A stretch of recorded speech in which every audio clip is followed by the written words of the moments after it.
আজ থেকে শুরু হচ্ছে পবিত্র জিলহজ মাস। ইসলামিক ক্যালেন্ডারের শেষ মাস এটি, কিন্তু তাৎপর্যের জন্য রয়েছে অন্যতম প্রথম সারির দিকে। এই মাসের প্রথম 10 দিনকে আল্লাহ বিশেষ ফজিলতপূর্ণ করে রেখেছেন। আল্লাহ তাআলা বলেন, শপথ ফজরের এবং সেই 10 রাতের। সূরা আল ফজর আয়াত 1 ও 2। তাফসীরবাদীদের মতে এখানে 10 রাত বলতে জিলহজের প্রথম 10 দিনকে বোঝানো হয়েছে। এই দিনগুলোতে নেক আমলের ফজিলত এতটাই বেশি যে রাসূলুল্লাহ সাল্লাল্লাহু আলাইহি ওয়াসাল্লাম বলেছেন, আল্লাহর কাছে কোনো দিনই এত প্রিয় নয় যাতে নেক আমল এই 10 দিনের চেয়ে বেশি প্রিয় হয়। বুখারী। তাই আজকের দিন থেকেই আমাদের প্রস্তুতি শুরু করা উচিত। জিলহজ মাসের কিছু গুরুত্বপূর্ণ কাজ নিয়ে আজকের আমাদের এই আলোচনা। 1. যারা কোরবানি দিতে চান তারা আজ থেকে চুল ও নখ কাটা থেকে বিরত থাকবেন। এটি একটি গুরুত্বপূর্ণ সুন্নাহ। 2. নফল রোজা রাখা শুরু করুন। বিশেষ করে 9 জিলহজ আরাফার দিন রোজা রাখলে 1 বছরের আগের ও পরের গুনাহ মাফ হয়। মুসলিম। 3. তাকবীর ও তাহলিল বারবার পড়ুন। সুবহানাল্লাহ, আলহামদুলিল্লাহ, লা ইলাহা ইল্লাল্লাহ, আল্লাহু আকবার।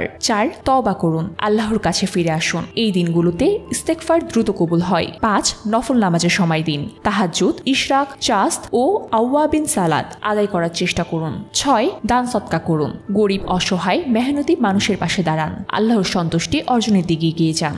7. কুরআন তিলাওয়াত করুন এবং এর অর্থ বোঝার চেষ্টা করুন। এই সময় আত্মিক উন্নতির জন্য সবচেয়ে উপযুক্ত।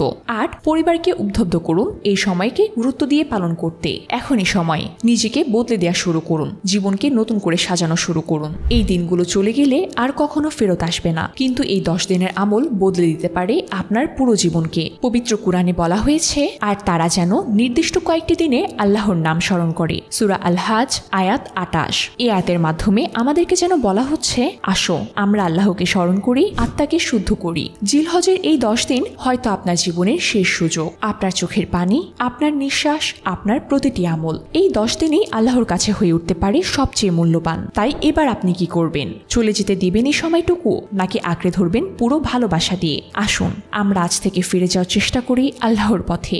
আল্লাহ আমাদের অপেক্ষায় আছেন।